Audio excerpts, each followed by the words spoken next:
કૃષિ પેકેજ જાહેર જીતુભાઈ વાઘાણી દ્વારા જે કરવામાં આવ્યું છે, ગુજરાત રાજ્યના ખેડૂતના કૃષિ મંત્રી છે 10,000 કરોડ ગુજરાતમાં ના ભૂતોના ભવિષ્યના રૂપ દ્વારા એવો પ્રચાર કરવામાં આવ્યો કે કોઈ દિવસ આ પ્રકારનું બજેટ ખેડૂત દ્વારા રજૂ કરવામાં આવ્યું નથી, ભાજપની સરકાર દ્વારા કરવામાં આવ્યું. બરાબર, એ એક પ્રકારનો ખેડૂતને આપવામાં આવેલો લોલીપોપ છે. તો આવો ભૂતોનો ભવિષ્ય ક્યાં વરસાદે ક્યાં થયો? એક વખત ઓનની સાલમાં જ વરસાદ થયો, જય સાલમાં વરસાદ થયો. બરાબર, ખેડૂત હારે મજાક કરવામાં આવી રહી છે. ખેડૂતને વીઘા દીઠ મગફળીનું વાવેતર જે છે એના ખર્ચાના ભાગરૂપે 25% પણ રકમ ચૂકવવામાં સરકાર દ્વારા આવી નથી. એટલે ખેડૂત હારે મજાક કરવામાં આવી રહી અને ખેડૂતને હાથમાં લોલીપોપ આપવામાં આવશે અને ખેડૂત પાછા માની જશે કે અમને સરકારે રજૂઆત કરીને આમ કર્યું ને ઓલું પેલું કર્યું ને અમને સરકાર દ્વારા હેક્ટર દીઠ 22,000 રૂપિયા ચૂકવવામાં આપ્યા. પણ તમે મિત્રો હિસાબ કરજો, હેક્ટરે 22,000 રૂપિયા નહીં, પણ મારા ખ્યાલ મુજબ આ પડાની માલ પર હેક્ટર દીઠ 6 વીઘામાં 6.17 વીઘામાં ઓછામાં ઓછો 60,000 થી 65,000 રૂપિયાનો ખાલી મગફળી વાવવાનો અને કાઢવાનો ખર્ચો થશે. કૃષિ પેકેજ જાહેર કરવામાં આવ્યું એ બદલ સરકારનો ખૂબ ખૂબ આભાર.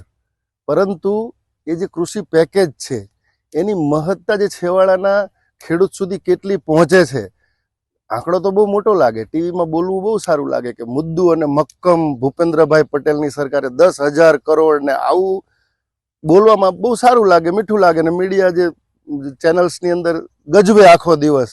પણ એ સાંભળીને ખેડૂતને તો ઉલટું એ સાંભળીને દિલમાં આઘાત લાગે છે કે આખો દિવસ મોટી મોટી વાતો કરે છે, પણ છેવટે એ એક ખેડૂત પાસે પહોંચવાનું શું છે?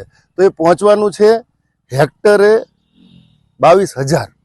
એ 10,000 કરોડનું ગમે એટલું મોટું બણગા ફૂકો, પણ હેક્ટરે 22,000 એ ફાઇનલ આંકડો છે. એમાં કેટલી કરોડ મોટી રકમ એ બધી વાતો કરવાની એવી બધી જરૂર નથી, કેમ કે 1 હેક્ટર એટલે 6.17 વીઘા 22,000 રૂપિયા.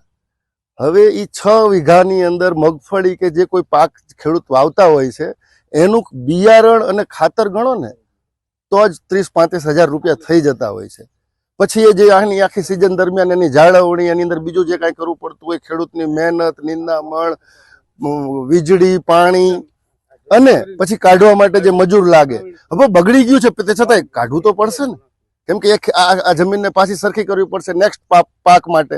બીજી વાત કે એ પ્રમાણે ગણો ને તો જે ખેડૂતે હેક્ટરમાં જે ખર્ચો કર્યો છે એનું 25% એને વળતર ખર્ચો કર્યાનું નથી મળતું, તો પ્રોફિટની તો વાત દૂર છે. બીજી વાત કે આ પડા બગડેલા રહ્યા, પાણી ભરાયેલું રહ્યું, પ્લસ લોકો સર્વેની વાટ જોતા પાછું સર્વે કરવા આવે તો હોવું જોઈએ, ન હોય તો વળી પાછા બીજા વાક કાઢે, એટલે ખેડૂત એમ થોડો પાછળ રહી જાય. પડવું આગલા પાક માટે ખેડવું, હવે પાછો આગલા એટલે કે શિયાળુ પાક વાવવાનો હવે સમય જતો રહ્યો છે, એટલે ના છૂટકે પછી જે મોડું વવાતું હોય એવી વસ્તુ વાવવી પડશે.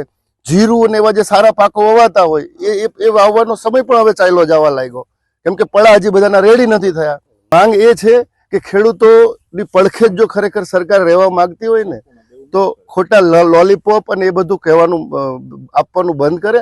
અને જેવી રીતે ચંદ ઉદ્યોગપતિઓના જો 36,000 કરોડ રૂપિયા માફ કરતી હોય તો એની સામે બીજી એક વાત કહી દઉં, ખેડૂત કોણ છે? એ જે ઉદ્યોગપતિઓ છે ને એની ટોટલ જીડીપી અને એની સામે આખા ગુજરાતના જો ખેડૂતની જો ખેતીની ટોટલ જીડીપી જોવામાં આવે તો એ વધી જાય છે. કોરોના વખતે ભારતની જીડીપી ટકાવી રાખવામાં ખેડૂતોનું જ યોગદાન હતું. કોરોના સમયે તમે જોઈ લો, આંકડા હશે તમારી પાસે. તો ખેડૂતોને એક વખત એનું સમગ્ર જે પાક ધિરાણનું દેવું છે એ માફ કરવામાં આવે એવું સૌ ખેડૂતોની માંગ છે અને દિલથી લાગણી પણ છે.